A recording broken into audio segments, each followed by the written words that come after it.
But I went to Disney World when I was in high school. And we took acid. We took some LSD. Now, this was a time when people were experimenting with drugs, which is all the time in America. You know, if you've ever been around or opened your eyes in America, you'll see people on drugs. And we went there. We took a bus from Louisiana over to Orlando, Florida, here where I am right now. And we stayed in some shit motel. And it was a school organized trip. And they brought us down, and I remember on the bus, I'd been seeing a gal at the time in high school, and I remember we're making love on the bus. I remember that, you know, getting in the middle of the night. I remember, you know, her, just escalating her body on top of me and making love, and really making that joy, adding more joy to that bus ride than usual bus rides, because I've been on some other bus rides, and I'm happy to talk about those. And I would like to just, while I'm thinking about it, let's make that the topic for next week. If you have been on a wild bus ride, I'm talking Greyhound or a bus adventure of some sort, Peter Pan, you know, one of those troubled bus lines. And if you've had a wild experience, you can hit the hotline and let me know about that. And we'll try to drop some of those in for next week. That number is 985-664-9503. Now back to your regularly scheduled programming. So we got down to Orlando, and somebody had some acid. And so we took some acid, you know, a little bit of LSD. And I remember if something was in this LSD, it made everybody look Asian. You know, if I don't know if we, you know, if the guy who'd gotten it had copped it off of a, you know, an Asian guy or a Viet or a, you know, a Cambodian. They call them Cambos, a lot of people. But we had that Vietnamese acid or whatever it was, that Cambo acid. And I remember everybody I looked at looked Asian, you know, and I got thin eyes, so game recognized game. But when I'm on that acid and it just made everybody look Asian. So we came there, and it was like graduation night, and all of my high school buddies, probably about 8 or 9 people on acid, and didn't tell the rest of the class. And we're just running around. It's a Small World. We probably went on that about 9 times. Some kid kept drinking the water out of Pirates of the Caribbean, and he got sick. He drank probably about 2 gallons of it, and he got pretty sick. But we just spent the whole night on acid, running around and doing the different rides and being scared of each other and being scared of ourselves and hiding in the bathroom. And like 6 of us tried to split a hamburger. That's how geeked out we were, and couldn't even do it. Couldn't even eat it. But that was a good time, and that was part of high school, you know. But that was the last time I'd been at Disney World. And that was only one of 2 senior trips. Now, we'd taken another senior trip to Mexico. Mexico, you know, one of the larger countries south of America. And we got down there, and everybody, I remember, bought a bunch of prescription pills and was stealing each other's stuff. I mean, it wasn't but a couple of, probably 9 hours we were down there in Cancun, and half the class, and this was a senior trip in high school, half the class was, hopped up on prescription pills and stealing each other's luggage and selling each other's shit on the streets, and, you know, stealing each other's whatever it was at the time. We didn't have cell phones. We had those calculators, TI-85s, those fancy, you know, U-laters, and we were, you know, those number crunchers, you know, that they do algebra, and we were stealing those and selling them and buying more pills. And I mean, for a group of 17 or 18, 19-year-olds, it only took us about 12 hours to go completely AWOL, and half of us be addicted to painkillers and out there selling each other's goods and different type of textiles and wares. So that got bad, and then everybody's fighting, and half of us were sharing a room, and I remember we were stealing stuff from each other and hiding it in the same room we were in. So that right there will tell you what some prescription pills will do to you. You know, so that's one thing you need to stay off of. But anyhow, that was, and a lot more happened on that trip. But that was some of those high school trips, and one of those was to Disneytown, Florida. My buddy one time got the first BJ in our area, right? And I mean, people were fucking fired up. Wait, what is that? We're talking your area. 7th grade. 7th grade. Yeah. That was around the same. So he got BJ'd up, and everybody was fucking. You could hear people cheering in the damn distance. It was, you could hear his ancestors like, he did it, he did it. 23andMe was lighting up. Yeah, you could see. I mean, Betsy Ross just put another star on the flag. Like. People were excited, right? Yes. So then the story came out that people started hearing about it. Yeah. Right? And then the gal's parents heard about it. So then the gal and her parents went over. The parents called my buddy's parents. Oh my God. And, this poor girl. Because they were pretty religious. And so they said, well, we're going to come over there and talk about this. If people's BJing and if our child's BJing, we're going to come over there and talk about it. So they drove over, and my buddy was like, dude, I remember talking to him on the phone right before. He's like, I have to go sit in there. Oh, my God. And they want us to tell them everything that happened. No. Yeah. Here's the crazy part. Here's the craziest part. They made them not like physically show them like with their sexual parts, but like, okay, show us how you were. Show us how you were. So then the gal is, because my buddy let me put the phone on and let it be just under the table in there when the meeting was going on. Oh my God. So because I think the parents wanted to make sure that everything wasn't, there was nothing like forced that happened. Okay. So they're having it basically reenactment. Jesus. Right. Then here's the crazy part. They send the kids out of the room so that they can talk about it. And I don't remember exactly, but I swear my buddy give got him another one. Another blowjob. While they were talking about it, man. That's when you gotta fucking beat that hammer, son. I mean, that 7th grade, I remember the first girl that gave a blow. 8th grade, the first girl, and it was just like it was out. I couldn't believe blew the you top would off the put world. your mouth on a penis. Like all the chicks were like, oh, and all the guys were like, yeah. I mean, it was so titillating. I mean, I wanted to know everything about it, but I was like, God damn it, I haven't even kissed a boy. I'm years away from kissing a guy. A friend of mine I remember sobbing the first time one of my close friends sucked a penis. I cried so hard because I knew that I would have to do it someday. Oh. And I also knew that I lost her. Like, we don't have anything in common now. If you can do that, it was like my friends who rode roller coasters. I wanted to so bad, but I was too scared. I just couldn't do it. And I would just sit at Six Flags and sit on the bench. Janet's gone. Yeah.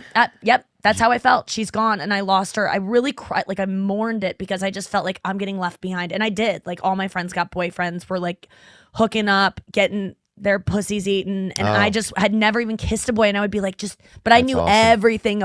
I would ask every detail. So by the time I did that stuff, I knew exactly what to do.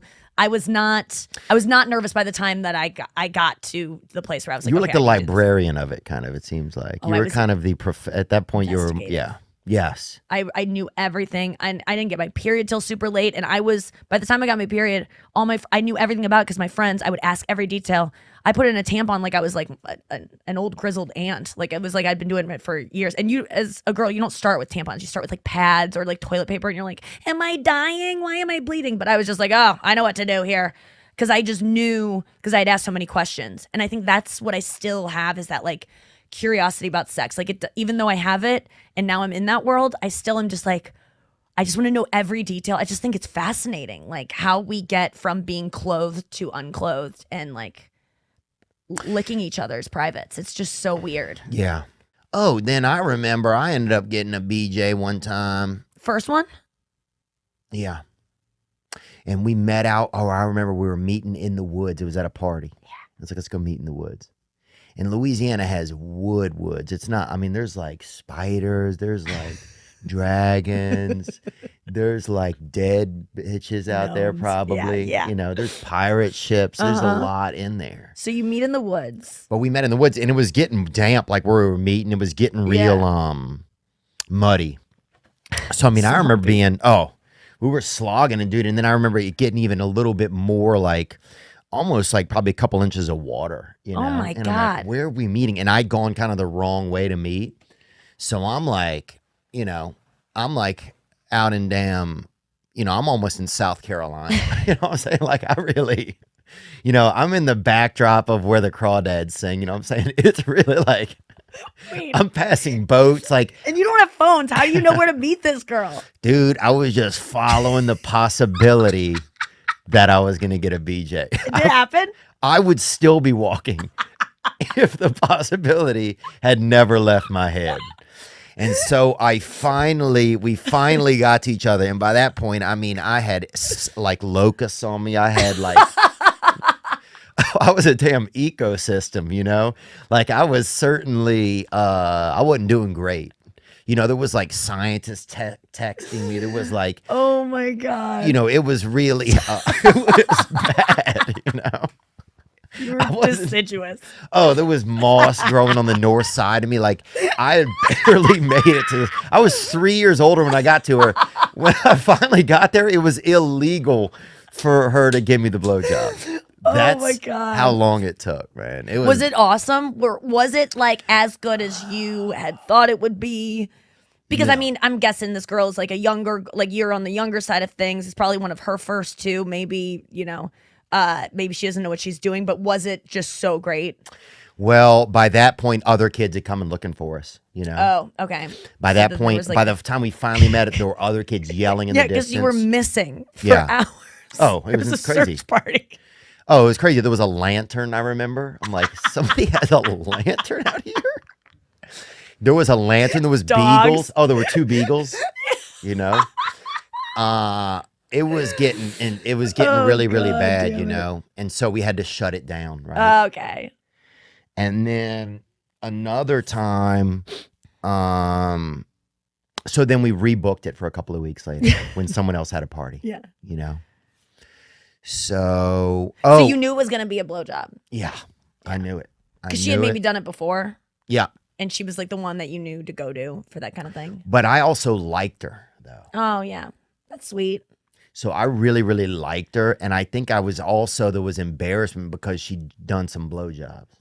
Yes. You know? So you thought, I like her, but I'm afraid of what other people will think if I like her. Oh, yeah, because she's a slut. Well, I don't know if she's a slut, but she'd done some blowjobs. Right. Well, in our I area. was saying slut as in like people might think she's, Right. and then People what does might that think mean? this. And then you can't. And Yeah. then- Are you one of these guys that if you're dating someone, you don't want to know about their history? You kind of want to convince yourself. You kind of want to be in denial of their past, even though you know, like you just don't want to know about stuff. Yeah, as an I don't know if adult. I care anymore. Oh, that's good. Because it's like, unless they were like I don't think I care really. I think it's more now about what the connection is, you know? Yeah. But then I remember me and this gal, we befriended somebody so we could go to their birthday, right? Like we kind of because you needed a spot. right. So we ended up at this nerdy girl's birthday, right? Met her at the library, I'm sure. Neither of us even really knew her, and we're at the party and we're trying to using her for her guest room. Oh, people are trying to like just play games and stuff, and it was water balloons, and like it was still like they were real. They was more premature, you know. Yeah. And so we were trying to sneak off for this BJ, you know, and they're doing like pin the tail on the donkey, just things where it's like, we got to get this BJ. There's a clown. Man. Yeah. And time was ticking. It was getting later in the day. Like there was a pony ride and everything. Oh my God. So it's like, we got to sneak off and get this BJ in somewhere around here. And so we snuck off behind this tree, and it was like, they don't really have trees wide enough to get a BJ behind them where I'm from, you know, without somebody seeing it just somebody. Seems like thin birches. Yeah, it's a lot more. What's the thickest tree in Louisiana, you think, Zach, if you can pull something up like that? Because you can really get blown behind one of these. Okay. You know. No, search only for thickest. That taxodium distictum, huh? 15.90. What is that? Meters? It says girth. Yeah. Yeah, it's by girth. We're talking meters here. I assume diameter. So, well, I guess these people couldn't afford one of those. Right. So, because that's really wide enough almost, especially at that age. In California, you got the redwoods. You can fucking have an orgy behind one of those. Yeah. Oh, yeah. Oh, dude, you could build a CarMax behind one of them. But anyway, I couldn't, and the kid's mom came over. Oh shit! And was like, "Y'all are blowjobbing," and I was like, "I'm not," you know. And then the girl felt bad when I said, "I'm not." Oh. And then I felt bad. because I wasn't. Like it was her idea. No, I wasn't. She was doing it, you know. Right. They're blowjobbing. I'm not. I'm Yeah. just standing here. She came up. Yeah, not she came I up. was just trying to get some air. No, not that she came up. Like like my penis was just wandering around the air. Wait a second. You can't get. You said when was your first completion? Like you're Oh getting. man. Well, so then we got busted, and that was a Yeah. bad issue. And then probably about, I think it was a couple years later. Yeah. A girl gave me a hand job into a small waterway, and Like a stream. What? Everything is outdoors for you guys. yeah, well, Like that. Yeah. I think of the people I knew didn't have big indoors, Yeah. so it was yeah. like if there's not a lot of room indoors, you gotta. So into a small waterway, you were like looking over a small bobbling brook. No, it was it was larger than that. I mean, you Okay. could catch something out of it, All right. and So you got a hand job out of that. but into the stream. into the stream. And I Yes, you remember gave just being back. so scared, you know. Yeah. It scared me. What Because scared I you would about never it? be able to get that semen back. First of No, all. really? I think it was something about But that. hadn't you ejaculated before and felt the same way, or did you try to put it back in then? Like, Well, I remember we jerked off one time, and my dad made us bury it out in the yard. no way. What? Yeah. Wait, he caught you jerking off, hmm and he's bury your semen in the Yeah. backyard. So you in your hand. Not even in the back; it was in the side yard. Wait, that is why? Why? I don't know. He said that's God's, and that's where it goes. Oh my God, Theo, Pretty cool. that's But that snow, dude, that shit is. I mean, it's unnecessary, isn't it? It is. But at least you still made it to all your shows, unlike Chris D'Elia. I think he was canceling the show. He canceled the show this week Yeah, because of what? because of snows. Oh my God! Are you serious? I'm pretty sure. Let me say this. Dick. And you know what? Actually, let me say this, man. I will never cancel a show. Here's what things I won't do. Cancel a show. I will never cancel a show unless if I lose an arm. You know what I'm saying? Say if I get in somebody attacks me with a sword, or somebody, I get, somebody slams my arm in a sharp trunk. I'll be at my show, dude. I got another fucking arm. And Chris D'Elia, with all his money, he couldn't get an umbrella or a snow hat or somebody poor to just stand over him and knock the snow away as it comes near him. What a fucking God, dude, the rich, man. I'll tell you this. I will never be rich enough where I feel like I don't have to perform for my audience. You can always count on me. I don't care. Dude, I know 6 people that have been hit by lightning. 6 real people. 4 still alive. And if you don't think that I know that Mother Nature's looking for me, you don't just know that many people that have been hit by lightning unless Mother Nature's trying to track your ass down. That's like lightning going door to door fucking looking for you. And I know I'm next, but I still go out there every day and do my work. Unlike these fuckers. So sorry, man. I didn't even get fired up, but that shit makes me mad. I hear you. If you want to hear his excuses, I just sent you the link to his tweet where he apologizes. Okay. Yeah, man. Let me maybe take a look at that tweet real quick. Because I don't like to do this gossiping, but I do like to see this kind of, I do like to see what my peers are up to and not up to. Oh, St. Louis. Oh, let me play this shit. He says it verbally. Let's hear this. St. Louis. So listen, I can't get there. Whoa. I can't get there. Let me think of what year it is, too. Probably 2019. There's hundreds of ways to get. Sled, horseback, car, motor home. You could fucking be in a home and just get there, okay? Hitchhike, plane, helicopter, ropes course. What else did he say? I tried to look into flying. I tried to. Oh, you tried looking into flying? Who are you, one of the fucking Wright brothers? Just get on a plane, bro. I was there. How far is St. Louis from, can we look that up if you don't mind, Nicholas? How far St. Louis, which is a city, is from another place where I was, Omaha, Nebraska. And I'm going to bet it is 8 hours. It is 6 hours, 23 minutes, 432 miles. Damn, I wish he'd have told me. I'd have come over and done his show for him. Let's hear more. Drive. I tried to even leave last night, but everything's blocked off, and I can't. Blocked off? By what? Huh? Ogres? What? What? Army? Military? The wall? What are you talking about? Let's hear more. Get there for the show tonight. I feel extremely horrible, and I've worked it out to where I rescheduled the date to February 24th. So wow. This reminds me of a stepdad. This is something like a stepdad does, or a dad that doesn't really like to take care of his babies, or doesn't really handle his children. Let's hear this excuse, the excuse part again. Rescheduled the date to Can't February make your baseball 24th. game. So I will Can't be at your in York City graduation. performing at the same theater. I love your February mom, but this 24th. other lady. All tickets Yeah. that you bought are Can't good be at your baseball game. for February Can't be at your 24th graduation. at the Stifle Theater. I think love you, that's but how I'm getting this pronounce it. apartment Anyway, across town. I tried everything I Can't can be do at your to baseball get there. game. I Still love your they're not mom, letting me but in. So wish I could be there.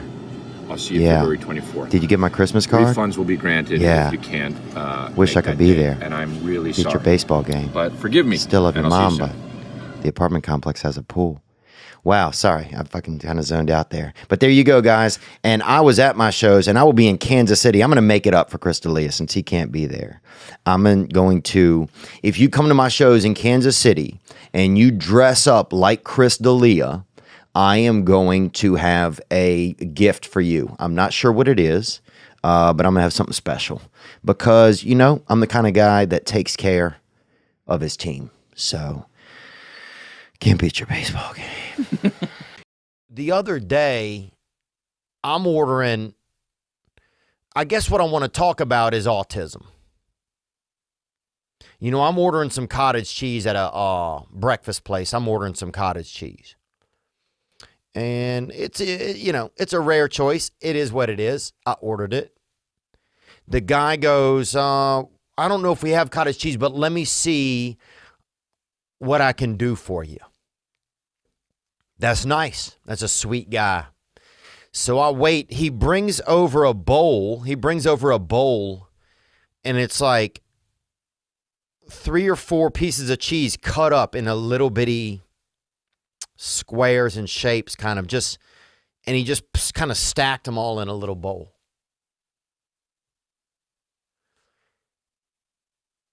And the shit just, I'm grateful. I didn't want, that's not how I didn't want things like that, but the guy made an effort.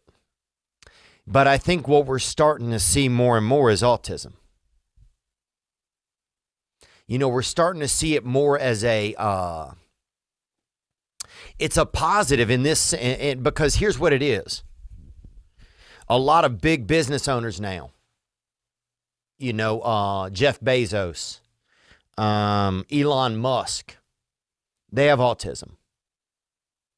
Nobody wants to flat out say it, but if you're part computer, part person, that's always what autism was. Autism was that, was Danny Calculator. It was that dude who you would start talking, you would reach out to shake his hand, and he would shake your hand with his eyes. He would kind of just look at you, look down, look up, look down, look up.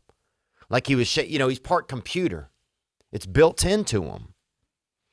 And those are people that are starting to rule the world because the world is becoming more man and more computer.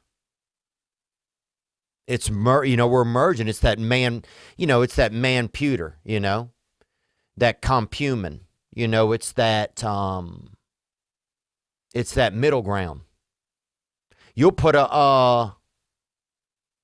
your hand in a woman's pants and she'll have a damn, a quarter of a keyboard down there. And you'll just start typing in, CLIT or, labby or whatever, however you spell it. You're not even really touching the genitals anymore. You're just typing in the words of it. You're just UHH, UHH, UHH until they, I'm just saying we're seeing the merging of people.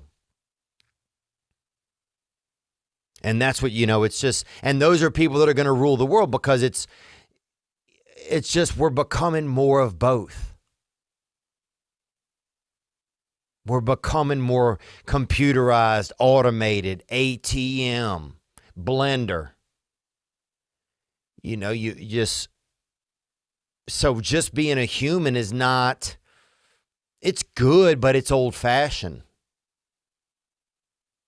These people that are doing it all now are people that can see both worlds at once. And sometimes you get the Jeff Bezos, sometimes you get the Elon Musk. And sometimes you get Patrick, you get the dude who cut up 4 pieces of cheese into a bowl. It's a light autism. It's not helping anybody really, but it helps. It works at a diner a little bit, I guess. We're merging. I wonder, are we becoming more robots? You see these people that have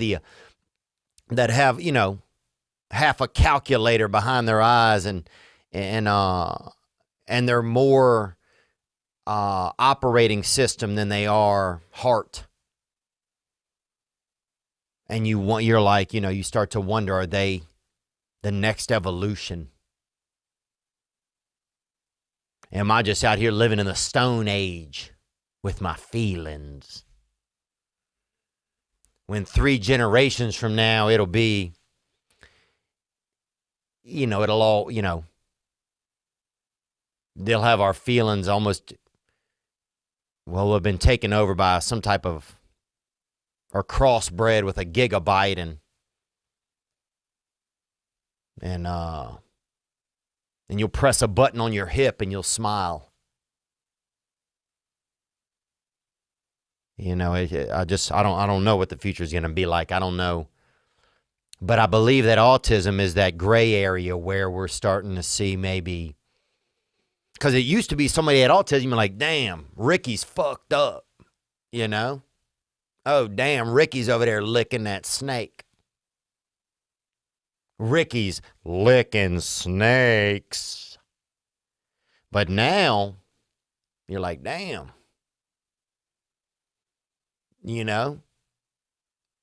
Ricky's licking snakes, and he's running a damn app. He owns 4 apps. So you're like, well, he's doing well, He started a damn Petco on his phone. Or he started selling leather goods because he learned he just tasted that texture for so long on the back of that Rattler, and next thing you know, he's out here vending damn purses, Fendi purses or something. He's out here, making milk snake, he's out here making milk snake skin sandals for deaf children or whatever. And he's, he won an Academy Award or whatever. And he's got autism. I'm just saying, I don't know. I don't know anything. And I never have. So. What's the craziest heckler story you've ever had? And I'm not talking just like, some banter back and forth. I'm talking about like got pissed, rushed the stage, etc. I've never heard that asked on here before, and I just wanted to know. Thanks, guys. Love you both. Cheers, brother. Thank you. That's a classic. That's a good one. You got one?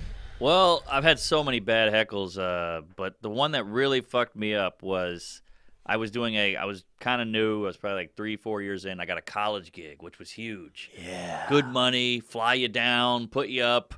And it was in Florida, and it was called Florida Atlantic. It was an all-black school, which I didn't know, but I don't give a shit. Yeah. So I show up, and I had to follow a rap group.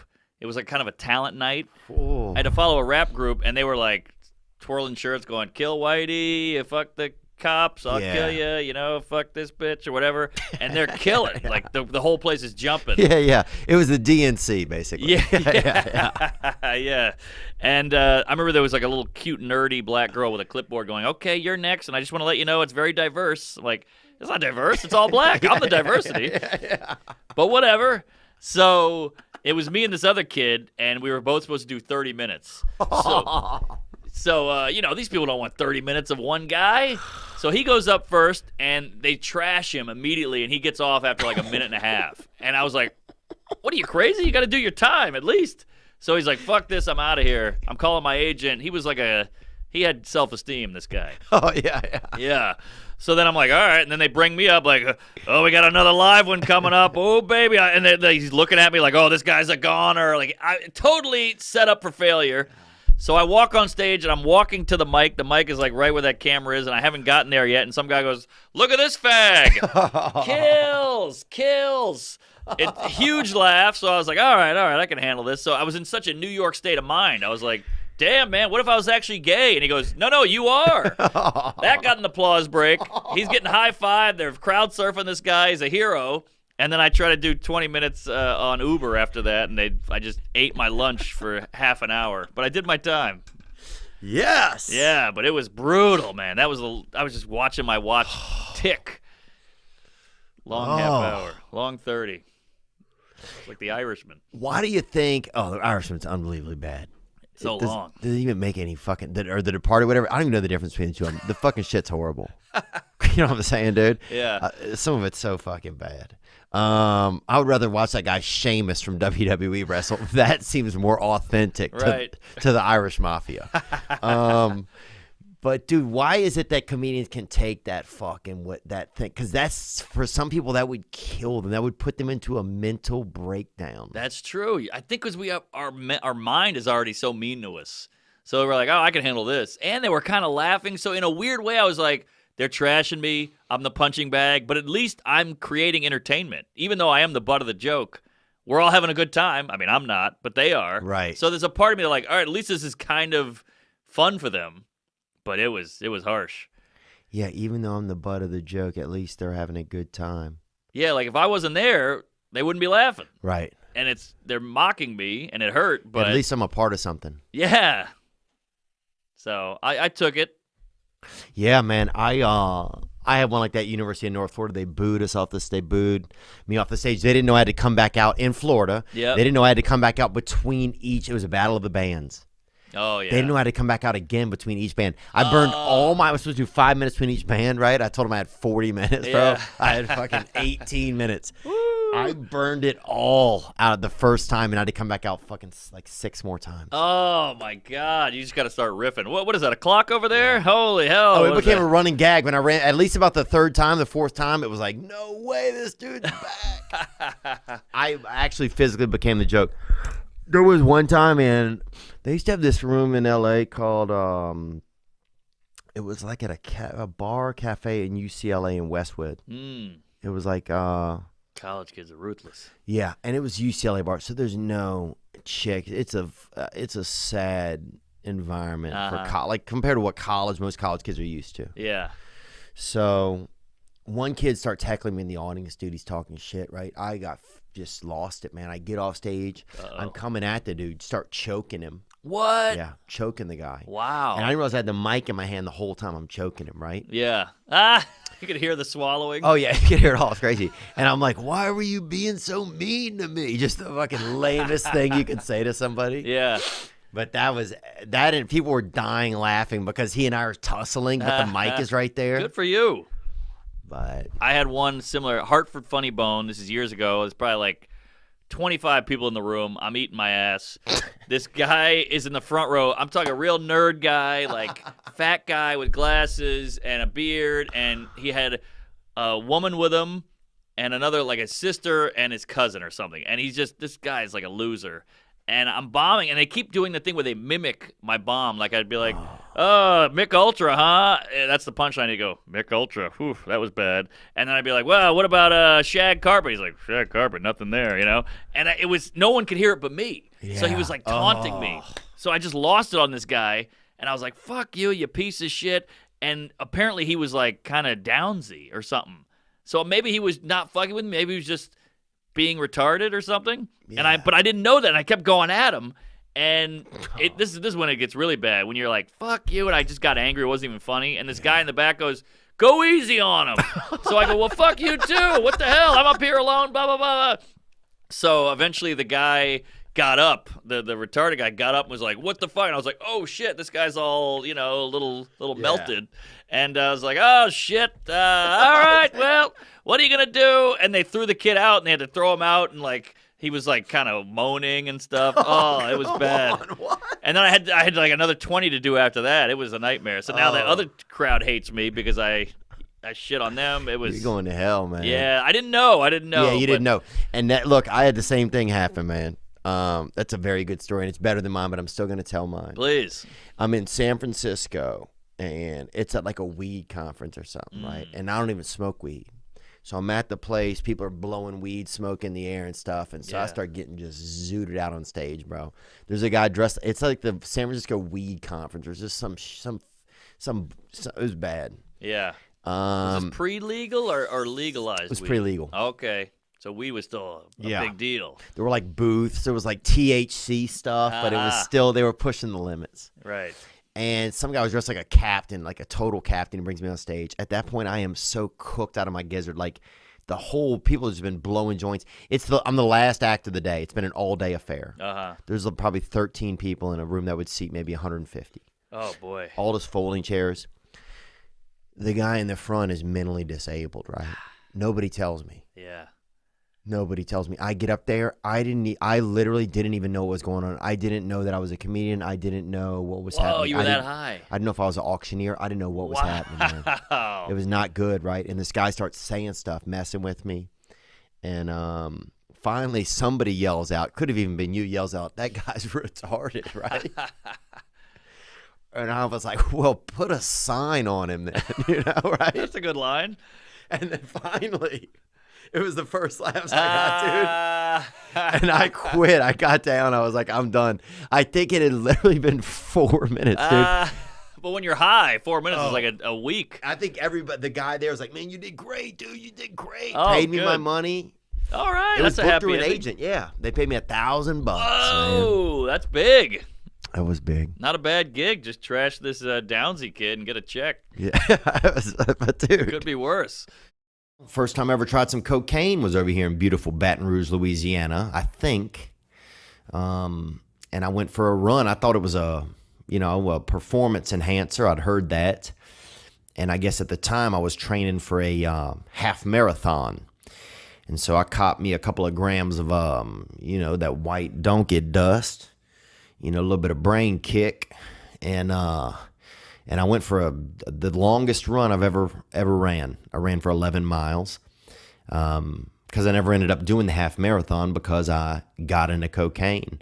Nothing will keep you out of a marathon like a little bit of, that white, a little bit of Saturn sugar, So I remember just running along the railroad tracks, and I would stop and do a couple bumps, and I did a couple grams and ran 11 miles. And then I jumped over a fence into some people's backyard, and they were doing marshmallows. It was kind of I don't know if it was maybe a family event, but they were older. This was the older people were still awake drinking beer and doing marshmallows on a fire. And I hung out with them. I didn't have a shirt on. I was sweating from the run and from the drugs. And I sat there and ate a good deal of marshmallows, high on cocaine, and spent some time with them. And they were LSU Tigers fans, LSU Tigers, and so was I. So we had some common ground there. What'd y'all think of that Oscars deal, man? I thought it was like Tim said, it was a nice shot. It wasn't loaded up. It was like you couldn't see it coming. It was boom. It was direct, open hand, so he didn't drop him, which was, best case scenario. Because I don't think he wanted to knock him out. Right. You know what I mean? So a good slap. I thought it was a good shot. Do you think Rock handled it as well as he could? Because Rock, it's at a certain point, it looks like he thinks that it's going to be, he's joking. Yeah. And then I'm sure at a certain point, I bet it was very close quarters when the energy probably changed in his mind. He's like, oh, this is not a joke. What do I do? Do you think Rock did the best thing that he could have done? Oh, fuck yeah, dude. I think so. I mean, you see him kind of want to get fired up, but I think he did it the best. Because what the fuck is he supposed to do? And imagine what would have happened if Will smacked him and it piled up Chris. Boom, just boarded him. Yeah. That would have been bad. That's what I'm saying. Good thing it wasn't like a boom. That's the same scenario of Colby Jorge. I was thinking, I'm like, that was probably best case scenario that Jorge didn't knock Colby out, hit his head, kill him. So you ran into Chris Yeah. at the after party. Yeah, bro. So it was pretty wild. So Spade took me over to the who actually is from Arizona. Shout out, I think he's from Scottsdale. Hey. So Spade invited me to be his guest or whatever. We went to the Vanity Fair party. And then we went to some other dude, a rich guy's house. This dude was really, really rich. Like, How'd they you had a know? machine in the front. You could just get money out of it. It was just like, it was an ATM. Okay. But you could guess any number and it gave you. It was like, this dude was real, real rich. Like, yeah, they had, even his dog had like a little wallet on the side. Damn.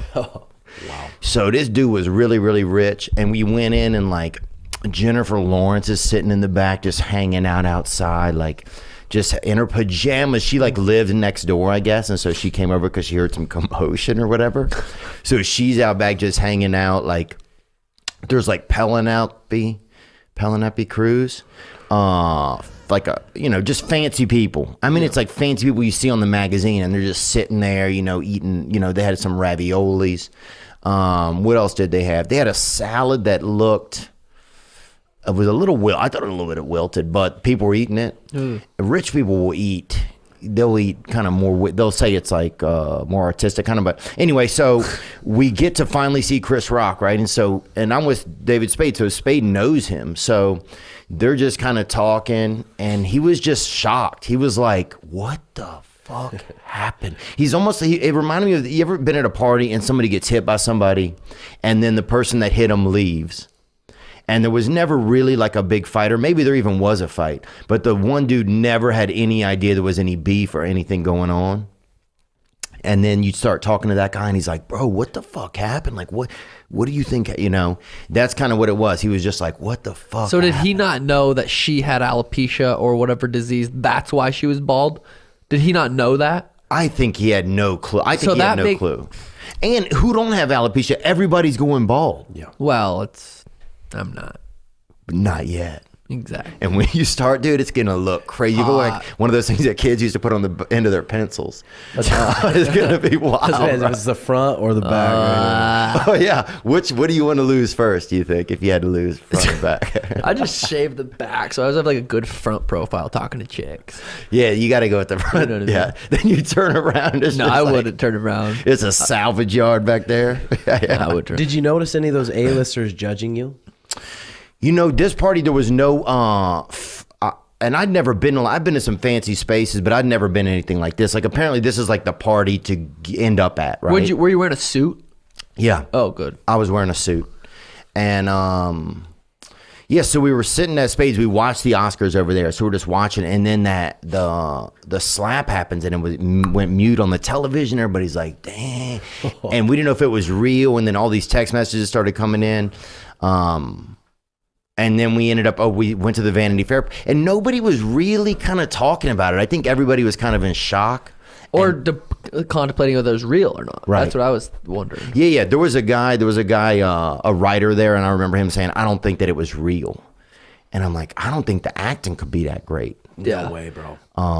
And so, yeah, then we ended up at the party, and then Rock was there, which I thought was a cool move. He's at the party. He's not like ducking anything, you know? Yeah. I think he thought it was really weird. He didn't look like affected. He didn't have like a little cast on his jaw or nothing, you know? What would you have done if you got smacked like that? I think your reaction's so fast. I think you wouldn't have been able to be hit by that. But what do you think? I think I would have been, at a certain point as he's approaching, I think I would have like Squared up? Yeah. I would have at least embraced, like taken on the idea that something was going to happen. Yeah. Put up karate hands. I would have done something. Peaceful karate hands, even these. Yeah. Just some separation though between. Yeah. You're like, huh. Yeah, I'd have done something, or at least position myself like something was going to happen. I still might get hit, but something, you know, I'm going to look like I'm ready to get hit. Yeah. But Rock took it like a champ, bro. I agree. He took it like a champ. What rematch would you rather see? Masvidal versus Colby or Rock versus Smith? Rock versus Smith, probably, just because I don't know how that plays out. But Colby versus Jorge, I think that plays out pretty similar to how it played out the first time. Yeah, I agree. Well, how much bigger is Will than Chris? I think at least 50 pounds. I know that. How tall is Chris? You mind checking that out? How tall is Chris Rock? 5'10". Wow. I wonder if either can scrap. Will Smith is 6'1.5". Did you measure him at the Oscars? I looked it up. You did? And then I got bored of looking it up because I was trying to figure out the weights or whatever, and I just went to sleep. Yeah, I do that sometimes. But yeah, so That'd be a good scrap, though.